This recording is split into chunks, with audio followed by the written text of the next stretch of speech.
Je vous nomme Sebastian Kurz, chancelier de la République fédérale d'Autriche. Le président Alexander Van der Bellen a officiellement investi le gouvernement de coalition de Sebastian Kurz, leader du Parti chrétien-démocrate. Avec lui au pouvoir, c'est aussi l'extrême droite qui accède à l'exécutif, une première depuis 2000.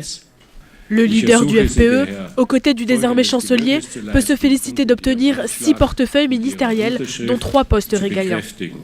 Herbert Kickl, membre du FPÖ depuis plus de 20 ans, devient ministre de l'Intérieur. Auteur attitré des slogans du parti, il est connu notamment pour ses sorties antisémites ou xénophobes. Le ministère des Affaires étrangères est attribué à Karin Kneißl, polyglotte et spécialiste du Moyen-Orient.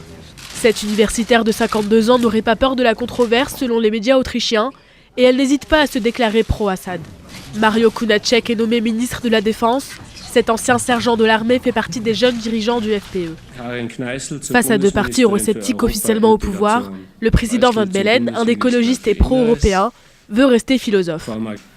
De nombreuses personnes peuvent être sceptiques et parfois hostiles à ce nouveau gouvernement.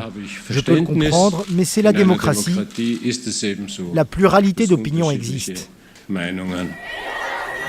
Dehors, au même moment, quelques 2000 manifestants dénoncent cet accord avec l'extrême droite. Je manifeste contre les coupes budgétaires sociales, la xénophobie et ce nouveau gouvernement en général. Nous ne pouvons pas stigmatiser une catégorie de personnes et être hostiles aux réfugiés et à l'immigration. En 2000, lorsque l'extrême droite était entrée au gouvernement, l'Union européenne avait pris des sanctions contre l'Autriche. Cette fois-ci, c'est le dialogue qui prime. Sebastian Kurz est attendu ce mardi à la Commission européenne.